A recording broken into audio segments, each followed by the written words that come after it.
मस्ती with C के जे में जैसे कि आप सभी जान रहे हैं कि हम अभी आए हैं देवगांव के स्कूल में। और ये देवगांव का एक बार क्रांति भाई एक बार थोड़ा सा व्यू बता दीजिएगा कि किसी भी फॉरेस्ट डिपार्टमेंट के जो रेस्ट हाउस होता है उससे कम नहीं है।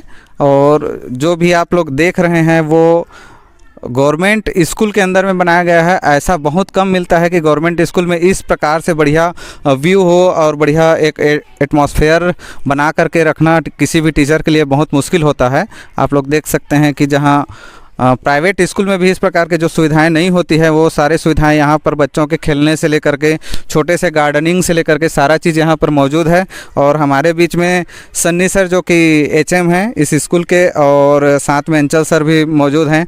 अंचल सर, कितना मेंटेन करना पड़ता है सर ये सारी चीज़ को? आप लोग जैसे कि यहाँ पर पढ़ा रहे हैं बच्चों लोगों को, और साथ में इतना बढ़िया आप लोग तिरंगे, हम लोग देख रहे हैं कि तिरंगे से भी पूरे सभी पेड़ों को जो है सजा करके रखे हुए हैं। कितना मेहनत करते हैं सर आप लोग? बिल्कुल सही सवाल आपने किया जायसवाल जी। आपका इस प्रोग्राम को तो मैं पहली बार जी बहुत बहुत धन्यवाद देना चाहता हूं, जो इस तरह से बच्चों को गतिविधि आधारित शिक्षा और अधिगम को बढ़ाने के लिए मजबूती से आपके यूट्यूब चैनल जी अभी हम लोग शुरू किए हैं सर। और हमारा मेन जो उद्देश्य है वो बच्चों लोगों के बीच में जाकर के उनके बारे में जाने। आज बच्चे लोगों से और भी कुछ गतिविधि कराते, लेकिन आज छुट्टी का टाइम हो गया था तो एक दो खेल करके ही हम लोग उनको छुट्टी देना पड़े। जब हम लोग आ रहे थे तो गेट के पास में ही थे सारे बच्चे, तो उनको हम लोग ले करके आए थे कि चलो थोड़ा सा खेलेंगे आप लोगों के साथ में करके। तो आधे बच्चे आए और कुछ बच्चे निकल भी गए थे। तो सर ये पहले से था सर इस तरह का माहौल कि इसको किसने बनाया या किनका ये मतलब एक प्रकार से शुरुआत है कहना चाहिए, उसके बारे में बताएंगे सर? ठीक सर जी। यह जो स्कूल था वो पुराने स्कूल, यहाँ दो स्कूल का प्राथमिक स्कूल और एक जनपद प्राथमिक स्कूल, दो स्कूल संचालित था सर। और ये जो ग्राउंड था वो पहले ऐसे नहीं था सर। इसको 2009 के बाद इसको हमारे समतलीकरण कराए गए हमारे जनप्रतिनिधि यहाँ के गांव के सरपंच श्री भनेसर कश्यप के द्वारा। उन्होंने समतलीकरण के द्वारा यहाँ पर पेड़ पौधा और प्लांटेशन और जो भी गार्डनिंग जो व्यवस्था है यहाँ का, उसका सारा श्रेय हमारे यहाँ का जनप्रतिनिधि सरपंच महोदय श्री भनेसर कश्यप का बहुत बड़ा योगदान है सर। साथ ही साथ यहाँ के जो शिक्षक हैं, हमारे प्राइमरी स्कूल में यहाँ छः शिक्षक हैं, मिडिल में भी 3 शिक्षक थे, 1 जने चले गए हैं, 2 जने बचे हैं।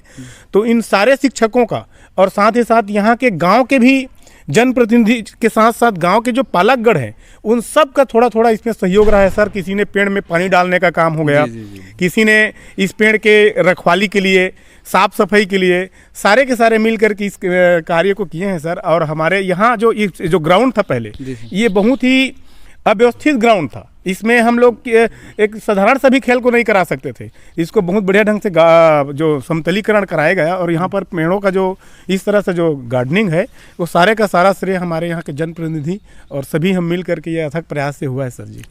बहुत बढ़िया व्यू है सर। और इसके बारे में तो मैं और विस्तार से जानना चाहूँगा। हमारे साथ में एचएम सर भी हैं, कश्यप सर आप नए एचएम बने हैं शायद यहाँ। अब कितने दिन हो गया पदस्थापना? अभी सर मेरा प्रथम नियुक्ति भी यहाँ हुआ है 2005 में। उसके बाद अभी लगभग 1 माह हुआ है प्रधान पाठक बनने हुए। और पहले भी सबसे पहली सर आपको प्रभार में पहले थे, अब सर्वा एचएम बनने के लिए बहुत बहुत बधाई हो। धन्यवाद सर, धन्यवाद आपका सर। यहाँ जैसे बच्चे लोग आते हैं तो बच्चे लोग को यहाँ से हम लोग सुनने में ऐसा आता है कि बहुत अच्छे पढ़ाई करके अच्छे पोस्ट में निकले हैं अभी तक के। तो सर आप लोग जब पढ़ाते हैं बच्चे लोगों को तो किन बिंदुओं पर सबसे ज़्यादा ध्यान देते हैं सर? सर जी यहाँ पर जो बच्चों की पढ़ाई और उसकी गुणवत्ता को ध्यान में रखकर उसके लेवल को, जैसे हमारा हमारा जो विषय का एक करिकुलम होता है विषय आधारित, और उस करिकुलम के आधार पे हम बच्चों को बताते हैं। और करिकुलम में हम बच्चों को जो गतिविधि है वास्तविक में गतिविधि आधारित शिक्षा, साथ ही साथ मूलभूत जैसे उनकी समझ है बच्चों को पढ़ना लिखना, और साथ ही साथ जो 5वीं स्तर तक के बच्चों को कम से कम भाग तक के गणित और रीडिंग स्किल, स्टोरी स्किल, अनुच्छेद स्किल को बढ़िया से कर पाएँ, ऐसा हमारा अनुमान था। और बच्चे हम उसको कवर कराते हैं उतना में। और उसके बाद उसको यहाँ से 6वीं कक्षा के बाद वो अपने प्रश्नावली तैयार करके बच्चों में पढ़ने की क्षमता आए, ऐसा हम उसको कौशल देने के प्रयास करते हैं। सर जी, कहा जाता है जैसे अगर मैं एक विद्यार्थी हूं और विद्यार्थी जीवन में जैसे मेरे को किसी बड़े पोस्ट की लालसा रही हो और स्थिति परिस्थिति बस उस चीज़ को हम अचीव नहीं कर पाए, लेकिन शिक्षक एक ऐसा माध्यम होता है सर कि जो हम नहीं कर पाए रहते हैं उस चीज़ को अपने बच्चों में डाल करके वो चीज़ प्राप्त किया जा सकता है, वो सफलता प्राप्त किया जा सकता है। और शिक्षक सर एक ऐसा पोस्ट होता है कि आपके बच्चे आज जैसे 5वीं से निकल जा रहे हैं और वो 5वीं के बाद में कॉलेज करने के बाद में कुछ पद पर बनते हैं और उसके बाद में कुछ बनने के बाद में आकर के पाँव छूते हैं, तो वो कहीं ना कहीं एक लगता है सर कि शिक्षक होने के बाद में वो जो फल पेड़ जो बहुत पहले लगाया गया था उसका वृक्ष का फल जो है आज पक करके हमें मिला है करके ऐसा प्रतीत होता है। तो सर अभी आप लोग जैसे नवोदय विद्यालय का हो गया, केंद्रीय विद्यालय का हो गया, या फिर आप लोगों का सैनिक स्कूल वगैरह का भी यहाँ पर कोचिंग वोचिंग कराते हैं सर? हाँ सर, बिल्कुल सही आपने पूछा सर जी। हम लोग नवोदय विद्यालय जेएनवी के लिए यहाँ सर करीब 10 बच्चा हम पर साल भेजते हैं सर, यहाँ तैयारी कराते हैं। और हमारे शिक्षक भी साथीगढ़ हैं, वो इसके लिए अलग से 1 घंटा का पीरियड जी उनके गाइडेंस के लिए देते हैं, क्योंकि नवोदय विद्यालय के लिए चयन होने के लिए उसमें जो उसके बेसिक जो जानकारी है, समझ है और कैसे वो हल करते हैं उसके प्रश्नों को, इसके बारे में विशेष बताया जाता है सर। और आपने कहा सर सम्मान की बात, तो अपने बच्चे की भांति हम लोग अपने जो स्टूडेंट होते हैं उसको रखते हैं सर। और वही तो हमारे लिए सबसे बड़ी प्रसाद है सर, जो भविष्य में वो लोग यदि वो कुछ अच्छा बन करके आते हैं और हमसे वो भूल चूक कहीं अचानक रास्ते पे मिल गए और वहाँ पर हमको नमस्ते भी बोल दिए, एक साहब, एक अधिकारी के रूप में यदि कलेक्टर भी बन करके आते हैं, एडीएम बन करके आते हैं और हमारे अपने शिक्षक को पहचान लेते हैं और वहाँ नमस्ते भी बोल दिए, तो उससे बड़ा और राष्ट्रपति पुरस्कार भी छोटा है सर। सही बात है, वो मेरे ख्याल से सर किसी भी शिक्षक के लिए एक नोबेल पुरस्कार से कम नहीं होता है।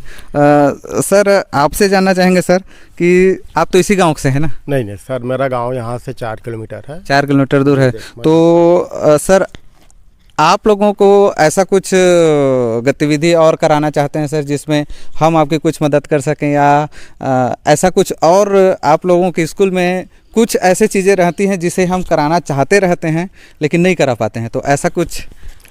अब क्या है अपने यहाँ सर जी, मैं अपने संकुल स्तर में खेलकूद के लिए मैं ही अभी बोला हूँ, लगभग 1 माह हो गया। हर साल होना चाहिए खेलकूद अपने संकुल स्तर में, फिर उसके बाद ब्लॉक स्तर में करके परंपरा चलता रहता है। बट कोरोना काल से कुछ कार्यक्रम नहीं हो पाया है यहाँ, सांस्कृतिक कार्यक्रम भी नहीं हो पाया, खेलकूद भी नहीं हो पाया। लेकिन इस साल सांस्कृतिक कार्यक्रम होने का हम लोगों को 26 जनवरी की पूरा तैयारी चल रहा है। जी सर। और सर जी बहुत बहुत धन्यवाद, आप लोगों ने अपने कीमती समय दे करके हमारे इस गाँव हम लोग क्षमा चाहते हैं सर कि हम लोगों को थोड़ा सा पहुंचने में विलम्ब हो गया है और अच्छा लगा आप लोगों के इससे मिल करके। कभी बिल्कुल समय निकाल करके दिन भर ऐसा बिताएं और बच्चे लोगों के साथ रहें, कुछ सीखें उनसे और कुछ सिखाएं, ऐसा हम लोग कोशिश करेंगे कि एक दिन पूरा दिन भर आएँ। और आप लोग सर सारे बच्चे लोगों को भी, जो पहुँचे हैं उनको भी और जो नहीं पहुँचे उनको भी, छोटे जो गतिविधि हम लोग कराते हैं उसका वीडियो क्लिप आप लोगों को शेयर कर देंगे मस्ती विद सी के जे चैनल का, और आप लोग चाहेंगे कि उसको भी सारे स्टूडेंट को आप लोग दे देंगे। और धन्यवाद अंचल सर जी, धन्यवाद कश्यप सर जी, और आप बने रहिए ऐसे ही अच्छे स्कूलों का हम लोग आप लोगों को दिखाते रहेंगे व्यू, और अच्छे टीचर्स लोगों से आप लोगों को मिलाते रहेंगे। तो like and subscribe and share मस्ती विद सी के जे। जी धन्यवाद सर।